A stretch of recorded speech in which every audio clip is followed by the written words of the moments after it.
महाराज जी, ये भी आपसे जानना चाहेंगे कि समाधि अभ्यास यानी कि मेडिटेशन राम, हरे कृष्ण, हरिओम आदि से मोक्ष संभव है या नहीं? परमात्मा का कोई भी नाम है, राम कहें, कृष्ण कहें, ओम कहें, कोई भी नाम है, वो निश्चित रूप से सक्षम है। नाम के माध्यम से समाधि और समाधि के माध्यम से मोक्ष। प्रभु जी, यहाँ एक और है जहन में हमारे सवाल कि समाधि अभ्यास यानी कि मेडिटेशन राम, हरे कृष्ण, हरि ओम आदि से मोक्ष संभव है या नहीं? ये तो बहुत उत्तम स्थिति है, लेकिन समाधि कैसे होगी जब मन हमारा भौतिक वस्तुओं में उलझा हुआ है? समाधि कैसे होगी? इसलिए मंत्रोच्चार के द्वारा हरे कृष्ण कृष्ण कृष्ण हरे हरे, हरे राम राम राम हरे हरे, इस मंत्र का दृढ़ निश्चय के साथ जप कर देंगे तो हमारा मन स्थिर हो जाएगा। और जब मन हमारा स्थिर हो जाएगा तो हमारी स्थिति समाधि में लीन हो जाएगी। और वो जो समाधि है कृष्ण स्मरण की समाधि, कृष्ण के साथ रमण करने की समाधि, कृष्ण की भक्ति की समाधि, वो हमें कृष्ण के प्रेम में बांध देगी।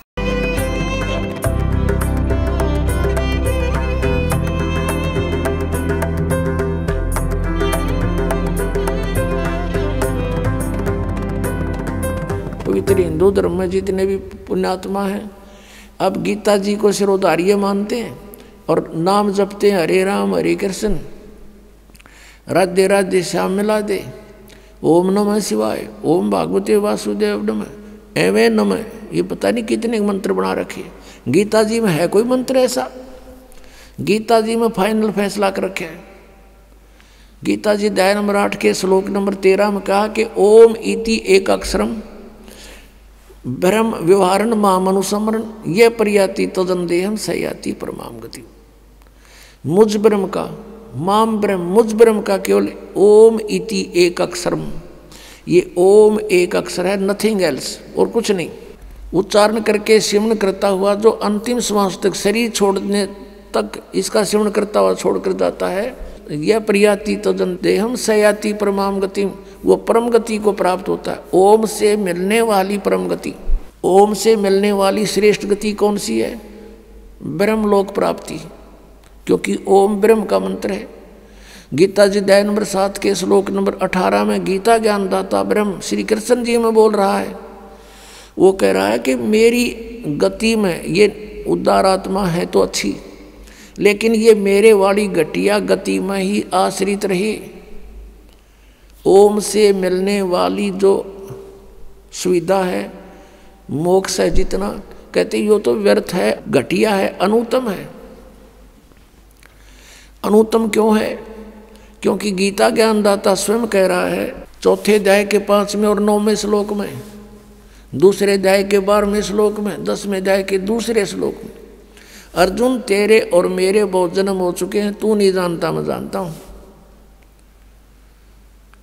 तो इसी से दे के जन्म मृत्यु ब्रह्म की भी और पुजारी भी फिर दुखी जन्म और मृत्यु जैसा दुख नहीं पृथ्वी पर। इसलिए गीता ज्ञानदाता 18वें अध्याय के 62वें श्लोक में कहता अर्जुन तू सर्वभाव से उस परमेश्वर की शरण में जा, उसकी कृपा से ही तू परम शांति को और सनातन परम धाम को प्राप्त होगा। अब पुण्यात्माओं 17वें अध्याय के 23वें श्लोक में गीता जी में स्पष्ट किया है कि उस सच्चिदानंद घन ब्रह्म की पूजा यानी तत्ब्रह्म, उस परम अक्षर ब्रह्म की साधना का 3 मंत्र का जाप है, उसको प्राप्ति का। ओम तत्सत, ओम ब्रह्म का सरपुरुष भी कहते हैं इस ब्रह्म को, और तत् अक्षर पुरुष का वो सांकेतिक है, और सत जो है परम अक्षर ब्रह्म का। इनकी मजदूरी करनी है। इन तीनों की साधना से ही परमात्मा प्राप्ति, सतलोक प्राप्ति होगी। ओम और तत् सांकेतिक है, ये दोनों मिलकर 2 अक्षर का सतनाम बनता है। और तीसरा वो सार नाम है जो सत कहा है गीता जी अध्याय नंबर 17 के श्लोक 23 में। तो कहने का भाव ये है कि हम साधना करने का खूब कोशिश की हमने, अब पढ़े गीता और नाम ले हरे कृष्ण कृष्ण कृष्ण हरे हरे राधे राधे, कोई बात हुई या? बालकों का खेल बना रखा हमने, भगवान की तरफ जरा भी ध्यान नहीं दिया। गीता जी में है कहीं ये मंत्र, फिर जाप किस लिए कर रहे हो? परमात्मा का विधान है ये। हमने गीता जी के अतिरिक्त, वेदों के अतिरिक्त किसी की भी आदेश की पालना नहीं करनी है। यदि हम परमात्मा के विधान के विरुद्ध किसी की आज्ञा का पालन करके साधना करते हैं तो वो शास्त्र विधि को त्याग का मनमाना आचरण है।